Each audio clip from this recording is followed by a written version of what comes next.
दोस्तों, वैसे तो उत्तराखंड को देवों की भूमि कहा जाता है। इसके अलावा उत्तराखंड में विभिन्न देवी देवताओं के मंदिर मौजूद हैं। यहाँ तक कि चारों धामों में से एक धाम भी उत्तराखंड में ही मौजूद है। यही ऋषिकेश भी एक पावन तीर्थ स्थल है। यहाँ कई घाट और मंदिर मौजूद हैं। श्रद्धालु यहाँ मंदिरों और घाटों के दर्शन के लिए बड़ी संख्या में आते हैं। यहाँ स्थापित हर मंदिर की अपनी एक मान्यता और इतिहास है। देश के विभिन्न कोनों से लोग यहाँ मनोकामना पूर्ण होने की आस को लेकर आते हैं। यही एक प्राचीन मंदिर भी मौजूद है जिसका नाम है चंद्रेश्वर महादेव मंदिर, जिसका इतिहास चंद्रदेव से जुड़ा हुआ है। कथाओं के अनुसार स्वयं चंद्रदेव और साथ ही साथ स्वामी विवेकानंद ने भी यहाँ आकर तपस्या की थी। यह मंदिर ऋषिकेश के चंद्रेश्वर नगर चंद्रभागा में स्थित चंद्रेश्वर महादेव मंदिर एक सिद्ध पीठ है। आइए सबसे पहले ये जानते हैं आखिर किसने और क्यों दिया था चंद्रदेव को श्राप, जिसकी वजह से उन्होंने इस पावन धाम को अपने लिए चुना। वैसे तो चंद्रमा को मन का कारक माना जाता है। सिर्फ यही नहीं, हिंदू धर्म में कई त्योहार ऐसे हैं जो बिना चंद्रमा के पूरे नहीं माने जाते।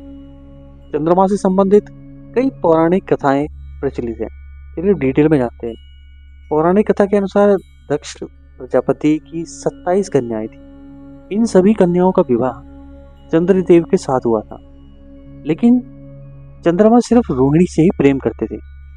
इसके कारण दक्ष प्रजापति की अन्य कन्याएं बहुत नाराज रहती थी और उन्होंने अपनी यह व्यथा अपने पिता दक्ष को सुनाई।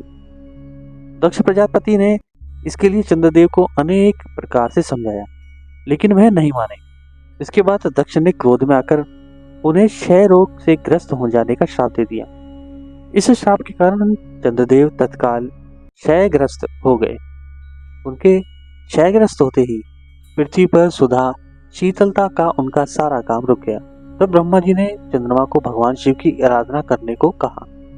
शंकर भगवान के आशीर्वाद से चंद्रदेव श्राप मुक्त हुए। यहाँ मंदिर के पुजारी बताते हैं कि चंद्रेश्वर महादेव मंदिर एक सिद्ध पीठ है। यहाँ लोगों की मनोकामनाएं पूर्ण होती हैं। इस मंदिर में चंद्रदेव ने घोर तप किया था।